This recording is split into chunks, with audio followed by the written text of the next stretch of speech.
This is going to be a part 1 of 2 series. I'm sorry I couldn't get it all into one video. I was having trouble. So just keep your eyes open and I'll be uploading part 2 right away. Hope you like it.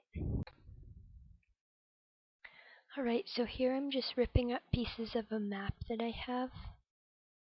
And I'm laying them out on the page. And now I'm going to start gluing them on with just a regular glue stick that you'd find anywhere. The page that I started off with has some kind of splats and some scribbles on it, but that's fine. You don't need a clean page. It's a junk journal, so it makes it even more textured.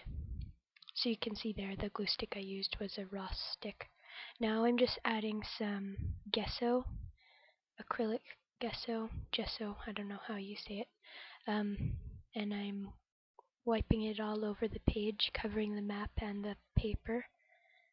And this gives it a nice layered effect, so the map kind of recedes into the background and you're able to add lots of layers.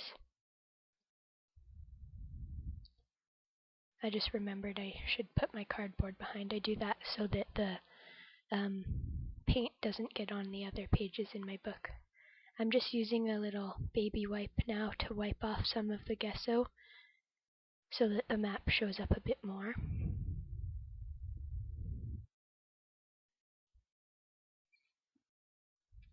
Here I'm using, I think this is a caramel color, Tattered Angels. I sprayed it on the page. And now I'm just going to use some watercolor paint. I'm using brown first and making a brown layer. The gesso is still kind of wet, so it mixes in with the watercolor paints. And I like that effect. It just gives the paint a different look.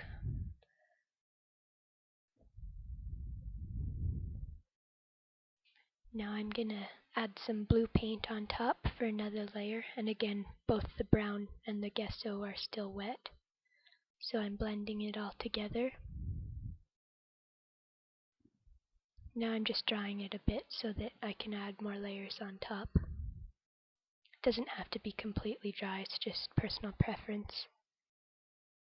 I'm adding more layers of blue paint on top. You can see these ones are a bit brighter because it's a dry page now, so I'm using water to blend it in a little bit. Your paint goes a lot further when you use gesso on it. It just conserves it. Oh, I moved my palette so you can see the colors I'm using.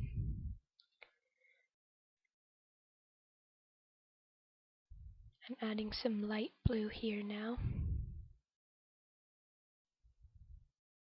The idea I was going for with this page is just kind of colors of the map so you can relate the whole page to a map. Now I'm using Tattered Angels in a darker color and spraying it on top. It's a brown color. I'm drying that layer a bit, not completely, but just enough so that it doesn't run.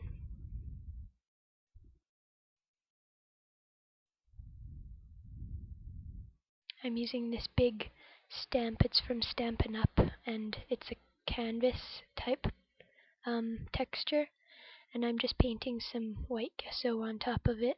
You could use any color of paint really, and I'm going to stamp it on the page. And because my Tattered Angels Glimmer Mist is still a bit wet, it kind of blends in with that and gives a neat effect. You can't really tell what the texture of the stamp is, but it gives some texture in the gesso that I'm painting on.